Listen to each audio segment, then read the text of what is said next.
Alright guys, so I want to start looking at some of these propaganda articles that are everywhere trying to knock down keto because, well, basically they're scared and they know the jig is up, that eventually the science that is there will start changing policies. So a nutritionist reveals why people listen to low-carb guru idiots like me instead of science. So why don't we look at the science behind it and figure out who's telling the truth and who is full of crap. All right, so let's go, guys.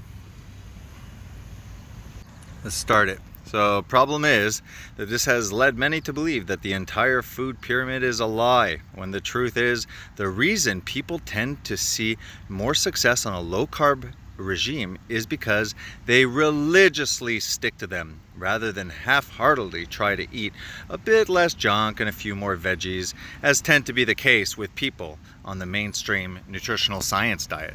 Oh yeah, of course. So it's been, since the 1970s, the recommendations, everybody are idiots. Nobody's following. Nobody's going down on their saturated fat. Nobody's consuming more carbohydrates. Nobody's doing any of that. It's all your fault, guys. The science of eat less, move more, that carbohydrates are awesome and not fattening. Yeah, all right. So it's all your fault. I mean, why can't you guys just listen to the doctors and, stop it, guys? It's all your fault, right? Give me a break. Give me a break. That's pathetic. Science has admitted that there is a no association with saturated fat and heart disease. There's no cause of saturated fat causing heart disease. There is no evidence that cholesterol is a cause for heart disease. Okay, all of this stuff is based on junk science, on observational studies that can only look at mere associations. Just like a fireman is associated with fire, doesn't mean he really caused it. Policemen are associated with criminals, doesn't mean that they're criminals. And cholesterol is associated with heart disease because the cause of heart disease, inflammation, is oxidizing the LDL, among other things. So you have to understand that if we're going evidence-based, all right, you're not allowed to tell the general public that saturated fat causes heart disease because there's no science to back that up. Again, associated studies. Same thing with cholesterol. People stroke out and have heart attacks with high cholesterol, low cholesterol, normal cholesterol, because it's the omega-6 fatty acids that are highly oxidized, that are oxidizing and inflaming our body. Heart disease is inflammation caused by hyperinsulinemia and high oxidating seed oils and a omega-6 to omega-3 ratio that is completely out of whack. And that is the true cause of heart disease, along with a poor intake of vitamin K2 because we keep on restricting vitamin K2 sources. Vitamin K2 also helps direct calcium into the proper location so that it does not calcify your arteries. So while heart disease is multifactorial, has nothing really to do with cholesterol or saturated fat causing any problem. All right, guys, that's science. So let's get into some actual evidence. So there's new evidence that reveals that saturated fat does not increase the risk of cardiovascular disease.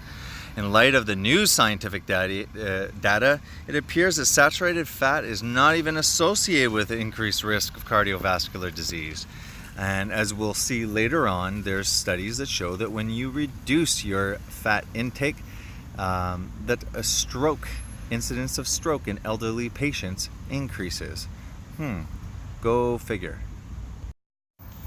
Here we have a scientific literature that says saturated fat does not clog the arteries. Coronary heart disease is a chronic inflammatory condition, which I keep on saying is the oxidizing omega-6 seed oils and hyperinsulinemia.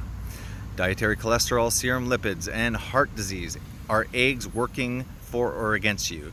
So basically eggs, okay guys, are a freaking superfood, okay? Complete protein. We got complete protein, we got omega-6 and omega-3 essential fats in there that allow us to absorb the... Sorry about that, a little bit of an audio problem. But yeah, exactly. Eggs are a superfood. They have basically a little bit of every essential vitamin. There are all the fat-soluble vitamins that are easily absorbed because of the egg yolks. And basically, it's a freaking superfood, guys. And they've been telling us to stop eating eggs, all right? Because they thought that eating cholesterol and saturated fat had to do with heart disease. They also are coming out with now the evidence that, hey guys, don't worry about eating cholesterol. It does not increase your cholesterol because your body creates cholesterol. If you eat more, it produces less. If you eat less, it produces more. And for years they've been saying stop eating eggs, even though it's a superfood based on crap shit science. Here's some more evidence-based science here. No connection between LDL cholesterol levels and heart disease, according to researchers. So LDL is a nutrient transporter, all right? It's getting oxidized and damaged because of the high omega-6 seed oils and hyperinsulinemia. Dietary cholesterol and the lack of evidence. Okay, guys, listen to this, okay? Lack of evidence. We've been doing this for like 70 years, okay? Telling people to stop and to avoid cholesterol, which is usually animal, well, it is animal sources. So again, they've been wrong. If they would have based it on science to start with, we wouldn't be in this situation. The LDL, the so-called bad cholesterol, does not cause cardiovascular disease. A comprehensive review of current literature. Listen, it's a comprehensive review of current literature. Therefore, when they look through all the past literature, they see there's no justification for the recommendations of avoiding cholesterol, which they still are saying low cholesterol and low saturated fat and low sodium, all non-evidence based, because butter is great. It's a good fat and has plenty of nutrients and vitamins. So hooray for eggs. So the science behind the recommendations and the corruption of nutritional science, making big claims with stupid food questionnaires and whatnot, all for economic gain. Anything that has to do with seed oils or corn or wheat is amazing. Anything to do with animals, because they don't make as much money with animals, is crap. The science is so bad, guys, that there's literally the Nutrition Coalition that not only is disputing the science on saturated fat, is just basically going after the food recommendation guide, saying it is not evidence-based, saying that it really has not changed any of the recommendations to form true changes. We're still doing the high-carb, low-fat diet. It's just not a pyramid anymore. They just put it on a plate. But basically it's pretty much the same, just adding more non-bioavailable fruits and vegetables. Ain't gonna change much, guys. So they're saying, while some scientists argue refined carbohydrates induced inflammation is the real culprit for heart disease rather than saturated fat. Even if this is true, doesn't mean that saturated fat's good for you. It just means they are both contributing factors. No, actually, you can't say that, because there's no proof scientifically that saturated fat ever did anything. So you can't say that they're both bad, because that is full of frickin' shit. Oh yeah, chronic hyperinsulinemia, chronic high insulin levels due to a high carbohydrate diet and frequent meals, which are recommended. The chronic hyperinsulinemia promotes inflammation, okay? So yeah, there's plenty of science out there talking about how inflammatory carbs can be and insulin levels that are elevated. Acute effects of hyperinsulinemia and hyperglycemia on vascular inflammatory biomarkers and endothelial function in overweight and obese humans. Yeah, maybe there's some evidence. Maybe. You know? It's like they have all the good evidence that's right there, all these studies that a stupid idiot layman like me can figure out, The evidence is there. They just know that we're all too lazy to friggin' look it up.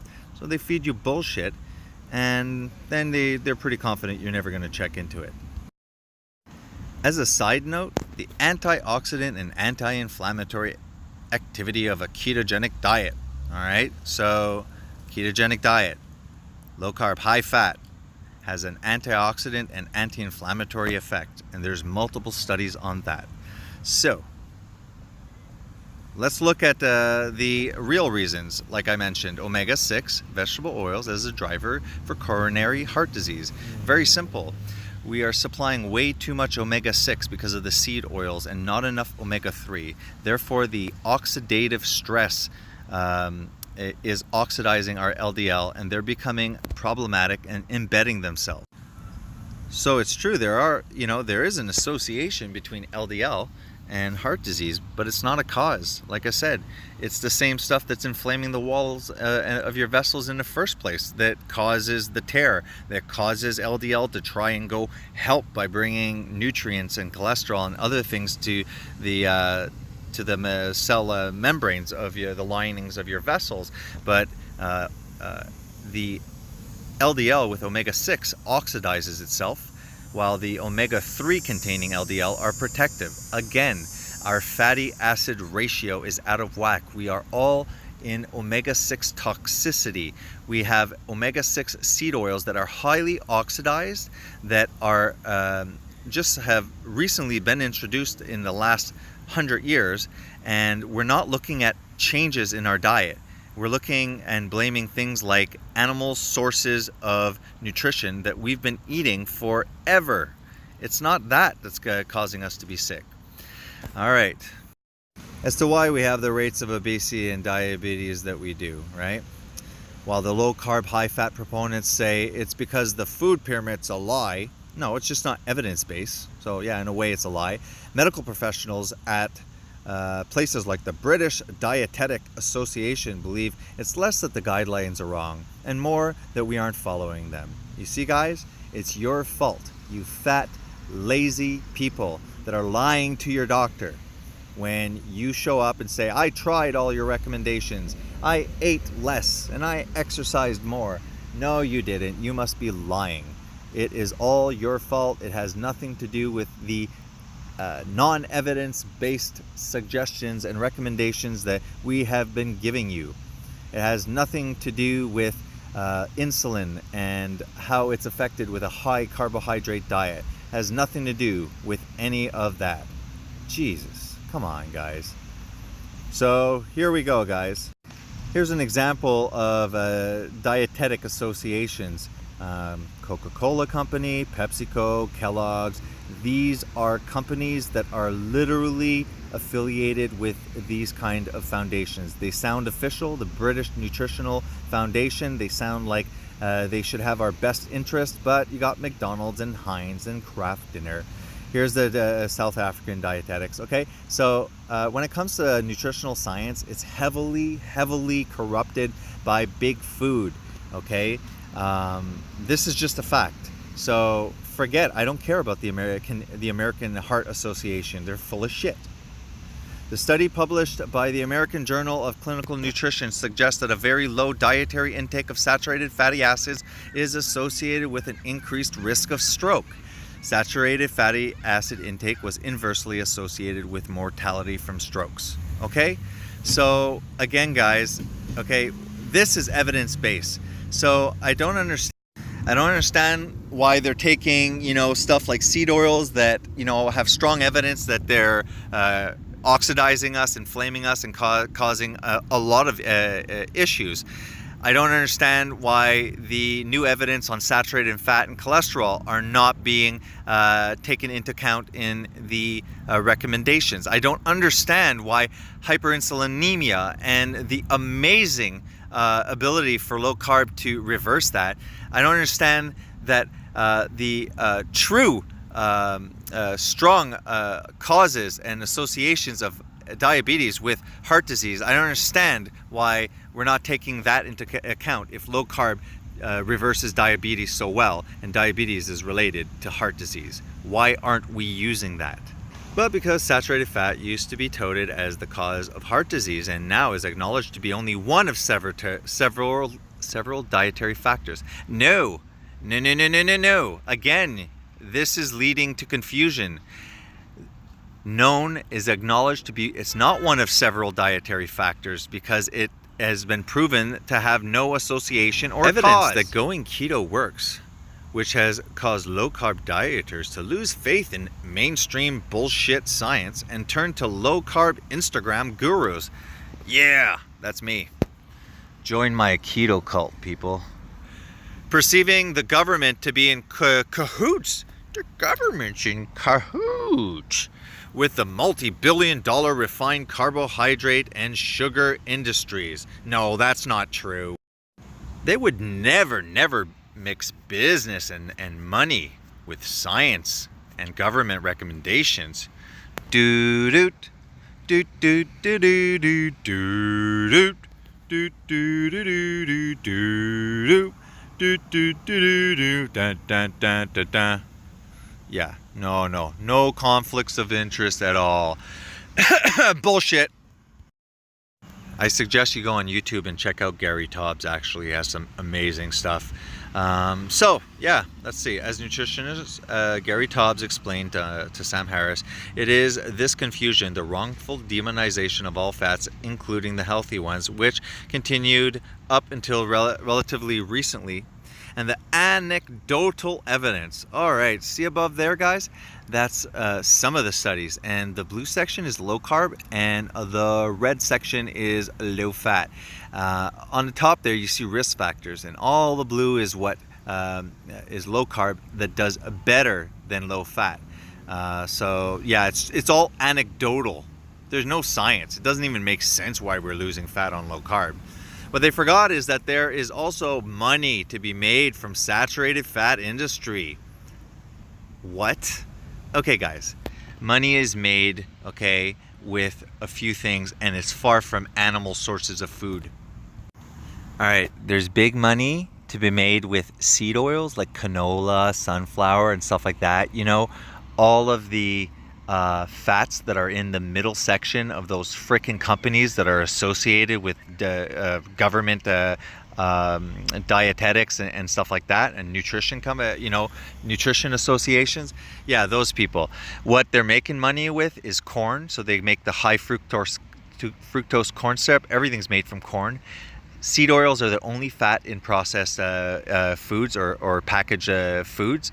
Okay, so we got the seed oils, we got the grain, we got the soy, guys. That's where there's big money. No one's putting saturated fat in frickin' anything. Bullshit. Money to be made with saturated fat. Idiots. So here again, they're like, oh guys, saturated fat. Look, I suggest that you cook always with saturated animal fats because they're highly stable to cook with, and they don't oxidize. So if I actually buy rendered duck fat from the butcher or my grocery store, and I cook with that. And I told a nutritionist that. I said, well, I don't cook with the polyunsaturated. They're easily oxidized. I cook with rendered duck fat. The nutritionist literally jumped back, held her chest, and said, oh my God, your heart. I was like, seriously? And I was like, there's actually no studies about saturated fat, causing any heart disease. And her response was, well, the American Heart Association says that we should reduce it to 5. So I was like, okay, so shouldn't you be passionate enough to go and look up the science of your own career? It's pretty sad. All right, so in the Lancet, the interpretation of their finding for a study is high carbohydrate intake was associated with a higher risk of total mortality, whereas total fat and individual types of fat were related to a lower total mortality. Total fat and types of fat were not associated with cardiovascular disease, myocardial infarction, or cardiovascular disease mortality, whereas saturated fat had an inverse association with stroke. So the more saturated fat you take, the less that your brain will have a stroke. So global dietary guidelines should be reconsidered.